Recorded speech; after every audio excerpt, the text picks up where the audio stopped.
이 소화불량이라고 하는 것은 이렇게 위로 들어간 이 음식이 이게 위장관 운동에 따라서 이렇게 내려가게 돼야 되는데 이것들이 잘 내려가지 못하고 위와 장에 너무 오래 머무르면서 소화를 잘 시키지 못하는 이제 그런 상태를 말하게 되는 거죠. 그래서 주로 이 상복부 요 지역에 이 소화 장애 증세가 있는 경우를 말합니다. 자, 생각해 보시면 지금 영상에도 나오는데요. 설 명절에는 평소보다 좀 기름진 음식 또 그리고 그것을 또 과도하게 과식을 하게 되는 이런 것들 때문에 평소 건강하시던 분들, 위 건강이 좋던 분들도 소화불량 겪기가 굉장히 쉬우신데요. 네. 대표적인 명절 음식인 전, 잡채, 뭐 튀김, 갈비찜. 예, 약과, 뭐 기름을 콸콸콸 부어서 맛있는데. 치하는 그런 것들 다 칼로리가 높고 탄수화물과 지방이 많이 포함되어 있어서 소화시키는데 굉장히 오랜 시간이 필요하게 되죠. 거기에 이제 우리 또 명절에 만나면 술도 한 잔씩 술을 같이 곁들이다 보면 소화불량은 더 심해질 수밖에 없는데요. 이 소화불량의 대표적인 증상이 바로 과식했을 때 이 팽만감을 좀 많이 느낄 수가 있겠죠. 뿐만 아니라 먹자마자 바로 이 상복부가 좀 부풀어 오르는 것 같은 조기 만복감 같은 것들도 느낄 수 있습니다. 이런 상부 팽만감 같은 것들이 다 소화불량 증상이고 그리고 명치 끝에 좀 통증이 생긴다거나 오심이나 구역 구토감이 생길 수도 있겠죠. 이런 여러 가지 증상들 좀 잘 고려하셔서 내가 소화불량에 걸린 건 아닌지 생각해 보셨으면 좋겠습니다. 소화불량일 때 제일 먼저 찾는 게 소화제인데 도대체 어떤 소화제를 먹어야 이게 싹 내려갈지 네. 그게 또 궁금하거든요. 사실 소화제다라고 우리는 이제 단일로 얘기를 하지만 그냥 소화불량의 증상을 경감시킬 수 있는 모든 약제를 소화제라고 하거든요. 그렇다 보니까 내가 느끼는 증상에 따라서 나한테 잘 맞는 소화제의 종류도 좀 달라질 수 있습니다. 보통 명절 때 제일 흔한 케이스가 뭐냐면 평소에는 별로 소화불량을 느끼지 않았어요. 그런데 명절 당일에 너무 음식을 많이 먹어서 말 그대로 과식 때문에 복부가 좀 불편하다.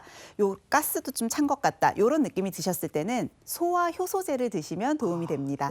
소화효소는 이제 많이 들어보셨죠. 우리 몸 안에서도 섭취한 음식물의 분해를 돕고 흡수를 돕기 위해서 나오는 효소들을 말을 하는데요.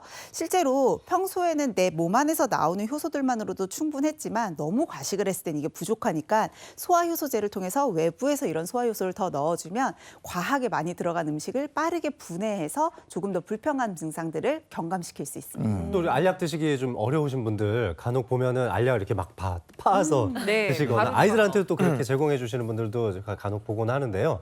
그런데 이제 이런 소화효소제 중에서는 대부분 위에 녹지 않고 위산에 영향을 받지 않게 하기 위해서 장용 코팅을 해놓은 경우가 많습니다. 또한 서서히 분해되면서 그 효과를 오랫동안 지속하기 위해서 서방형 제제로 만들어져 있는 알약들도 있거든요. 이렇게 특별한 기능이 포함되어 있는 이 형태의 알약들은 가루로 빻게 되면 그 기능이 다 상실되는 거예요. 그래서 위산에 의해서 전부 다 녹아버릴 수도 있기 때문에 가능하면 알약 그 장체, 그 형태 그대로 섭취하시는 걸 추천드리고 싶습니다. 예, 음식을 평소보다 좀 많이 먹은 것도 아닌데 이상하게 먹었더니 속이 더부룩하고 좀 얹힌 것 같고 그렇다 보니까 배가 좀 불편하고 또 오히려 통증이나 이게 불쾌감이 느껴지는 경우에는 위장관 운동 개선제를 드시는 것이 좋습니다. 자, 위장이라고 하는 거는 연동 운동. 그러니까 우리가 치약 짜는 거랑 비슷하다고 생각하시면 돼요. 이렇게 쭉쭉쭉 짜면은 치약이 이렇게 앞으로 나가잖아요. 네. 마치 이렇게 가스와 또 음식 또 그렇게 변 같은 것들이 이렇게 앞으로 전진을 하게 되는데 이렇게 계속 운동을 하는 거죠. 자, 그런데 이게 스트레스라든지 다양한 원인으로 인해서 이 위장관의 운동이 떨어지게 되면요. 이렇게 음식을 조금만 먹었는데도 소화불량이 발생할 수 있겠죠. 자, 그렇기 때문에 그 위장관 운동 개선제는 굉장히 큰 효과를 발휘하는데 그러다 보니까 이것은 의사 선생님의 이 처방이 필요한 전문 의약품입니다. 그렇기 때문에 이제 이것을 드시다가 효과가 좀 있으면 괜찮은데 어느 정도 먹었는데 효과가 별로 없다 이럴 때도 있잖아요. 증상이 네. 별로 완화되지 않는다. 그러면 나을 때까지 먹는다 이런 정신으로 이렇게 장기간 복용하시지 마시고요. 좀 혹시 다른 원인이 있는 것은 아닌지 의사 선생님 만나서 상의해 보시고 적절하게 진료 치료 받으시는 것이 좋겠습니다. 그래야겠다. 그럼 그런 소화제는 언제 먹는 게 제일 좋습니까? 예, 사실은 그런 질문들 저한테도 굉장히 외래에서 많이 하시는데요. 자, 소화제라고 하는 건 사실은 꼭 우리가 많이 듣잖아요. 식후 30분 이런 말 가지고 네. 버릇처럼 많이 하는데 약 먹을 때. 예. 그렇게 그 드시는 거는 보통 이게 음식을 드시고 과식을 하시거나 좀 식사 후에 소화가 잘 안 될 때 드시다 보니까 이제 그렇게 식후에 드시는 경우가 많지만 사실상은 식전이나 식후 드시는 거 크게 상관은 사실 생각보다는 없습니다. 네네. 그렇지만 소화제는 좀 너무 많이 드시지 않는 게 좋아요. 왜냐하면 대부분의 약제들이 하루 3번 먹는다고 얘기를 하는데 그게 왜 그러냐면 8시간 정도 효과가 유지가 되거든요. 네. 그러다 보니까 3번은 좀 넘기지 않고 복용하시는 것이 좋겠습니다. 네. 그리고 이게 드실 때 이제 뭐하고 먹느냐도 되게 중요한데요. 탄산음료라든지 주스 이런 것들은 이제 칼로리가 있고 또 이 위산 이것들의 이 산도를 변화시킬 수 있기 때문에 흡수력에 이 변화를 일으킬 수 있거든요. 그러니까 정말 물이랑 드시는 것이 가장 좋겠고요. 또 어린이 같은 경우에는 어린이 전용 소화제 이런 것들이 있으니까 꼭 그런 것들 드셔야 된다는 거 기억해 주시기 바랍니다. 아니 근데 제 친구는 항상 밥을 같이 먹으면 꼭 마지막에 소화제를 꺼내서 먹는 친구가 있어요. 늘 더부룩해서 그냥 소화제를 달고 살던데 저는 항상 걱정이거든요. 얘가 이렇게 소화제를 자주 먹어도 괜찮을까? 맞아요. 사실 어떤 분들이 어떤 얘기가 많이 들리냐면 소화효소제 많이 먹으면 나중에 자연적으로는 소화효소가 나오지 않아서 위장 기능이 더 떨어진다더라. 이거 자주 먹으면 안 된다. 이런 속설도 있는데요. 너무 걱정하실 필요는 없습니다. 실제로 우리 몸에서 하루에 나오는 소화액의 양이 한 6에서 7리터 정도 된다고 해요. 우리가 보통 하루 종일 먹는 물의 양이 한 1, 2리터 정도밖에 안 되는 거에 비하면 굉장히 많은 양이 나오잖아요. 네. 근데 소화제에 들어가 있는 이 소화효소의 양은 여기에 비하면 굉장히 미미한 상태이기 때문에 이것 때문에 내 몸 자체의 소화 기능에 문제가 생길 걸 걱정하실 필요는 없습니다. 오히려 나이가 들면서 소화효소의 양이나 활성도가 점점 줄어들면서 필요한 분들도 계시거든요. 근데 문제는 제가 봤을 때 식사를 할 때마다 소화제를 계속 달고 살 정도의 불편감이 있는 분이라고 하면 소화제를 많이 먹는 게 문제가 아니라 이분 자체가 다른 기저질환이나 잘못된 생활 습관을 가지고 있어서 만성화될 확률이 더 높아요. 그래서 병원 가셔서 의사의 진료를 받아보시는 게 더 중요할 것 같습니다. 아니 근데 뭐 물론 명절에 소화불량이 잦으니까 조심해야 될 것 같긴 한데 전 생각해 보면은 의외로 계절로 따지면 겨울 좀 추울 때 소화불량이 좀 많이 왔던 것 같거든요. 혹시 이 추위와도 연관이 있나요? 겨울철에 우리의 체온을 좀 높이기 위해서 자율신경계의 균형점이 좀 바뀌게 되는데요. 이때 교감신경은 조금 더 항진되고 부교감신경은 조금 더 저하되는 특성을 갖고 있습니다. 이 교감신경이 항진되게 되면 팔다리나 뇌 쪽으로 가는 혈액량은 많아지지만 소화기관 쪽으로 가는 혈액량은 굉장히 줄어들 수밖에 없는데요. 자, 이때 산소나 영양분의 공급이 이 소화기관의 세포 점막 쪽으로 잘 원만하게 공급이 잘 안 되겠죠. 그래서 소화 기능이 떨어질 수밖에 없는 겁니다. 또한 이제 부교감신경도 이 기능이 저하되게 되는데 부교감신경이 항진되어 있을 때 위장관 운동이 굉장히 좋아지는데요. 이 기능이 떨어지다 보니까 위장관 운동성이 굉장히 떨어지죠. 그러니까 오랫동안 위장에 머물기도 하고 굉장히 오랫동안 팽만감이라든지 더부룩함을 좀 느낄 수가 있겠죠. 이럴 때 이제 배에 가스가 차거나 변비가 잘 생기기도 합니다.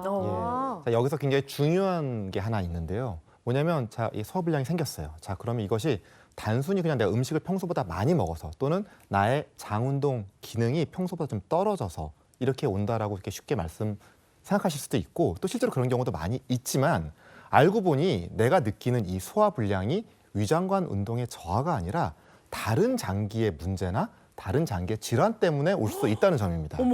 자, 예를 들어서 자, 췌장이라고 하는 장기가 있죠. 이 췌장이라고 하는 장기는 이 소화 효소를 만드는데요. 그렇기 때문에 췌장에 질환이 생기거나 췌장의 기능이 떨어지게 되면 소화 효소를 잘 못 만들게 되고 적게 만들게 됩니다. 그러면은 우리가 느끼기에는 이 소화불량, 위장 장애가 느껴지게 되는데 그러면은 실제로는 췌장에 문제가 생겼지만 마치 이게 우리 소화관의 운동이 떨어져 생기는 소화불량하고 잘 감별하지 못해서 췌장에 생긴 질환을 놓치거나 간과할 수가 있게 되는 거죠. 네. 그 외에도 뭐 담도 질환, 담석이 생기는 담도 질환은 이제 지방 성분의 흡수가 좀 떨어진다든지 아니면 그 외에도 뭐 심장이나 아니면 갑상선 기능에 문제가 생겼을 때도 이런 소화불량 또는 이 소화기 장기의 문제처럼 느껴질 수가 있으니까 이런 증상이 있었을 때 정말 이거는 위장관에서 온 것이 맞는지 아니면 다른 장기는 아닌지 한번 생각해 보시고 또 이게 일시적인 건지 아니면 그냥 만성적인 건지 이런 거에 따라서 완전히 방향이 달라질 수 있으니까 이런 것들에 대해서는 좀 정확하게 원인을 알고 진료, 치료에 임하셨으면 좋겠습니다. 설 연휴 명절에 다 모였는데 내가 뭐 깔짝깔짝 안 먹을 수도 없고 소화불량을 예방할 수 있는 방법 좀 팁 좀 주세요. 아무래도 명절의 소화불량은 정말 과식 때문에 생기는 경우가 많다 보니까 양을 좀 줄이는 게 중요한데요. 얘기하신 것처럼 가족 다 같이 있는데 깨작깨작 먹으면 복 없이 먹는다고 한 소리 들으시잖아요. 그러면 식사 순서만 조금 바꾸셔도 좋습니다. 우적우적 드시되 나물이나 채소를 먼저 좀 드시면 더 좋아요. 아무래도 식이섬유가 풍부하게 되면 포만감도 빨리 올 수 있고 또 그 뒤에 들어오는 기름진 음식들의 그 기름의 흡수도 막아줄 수 있거든요. 그래서 먹는 순서를 조금 바꿔주시면 좋겠고 맛있는 음식이 너무 많다 보니까 사실 막 배불러도 끝까지 우겨 넣는 분들 많으시잖아요. 근데 숟가락을 놓아야 될 때는 배가 충분히 불렀을 때가 아니에요. 포만감이 막 느껴지기 시작할 때 숟가락을 놓으셔야 합니다. 네, 어려워. 이거 지금 한이 들어갑니다, 지금. 지금 식사를 멈추라는 말씀을 하신 건가요?